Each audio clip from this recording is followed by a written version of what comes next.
राज्याचे उद्योग व मराठी भाषा मंत्री आणि जिल्ह्याचे पालकमंत्री नामदार उदय सामंत यांनी आज सकाळीच रत्नागिरी दौऱ्यावर असताना करबुडे गावातील वादळामुळे बाधित झालेल्या भागाची तातडीने पाहणी केली।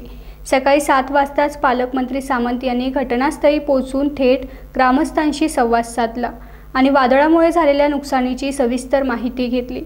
अचानक आलेल्या वादळामुळे करबुडेतील नागरिकांचे मोठे नुकसान झाले। या नुकसानीची स्वतः पाहणी केल्यानंतर पालकमंत्री नामदार उदय सामंत यांनी नागरिकांना धीर दिला। यावेळी बोलताना त्यांनी अत्यंत महत्त्वाचे वक्तव्य केले।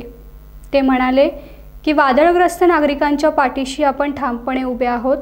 त्यांना या संकटातून बाहेर काढण्यासाठी आवश्यक ती सर्व शासकीय मदत लवकरात लवकर मिळवून देण्याचा आपला प्रामाणिक प्रयत्न राहील। पालकमंत्र्यांच्या या आश्वासनामुळे पीडित नागरिकांना मोठा दिलासा मिळाला आहे। टाइम्स डिजिटलला लाईक करा, शेअर करा, सबस्क्राइब करा आणि बेल आयकॉन दाबायला विसरू नका। Times digital.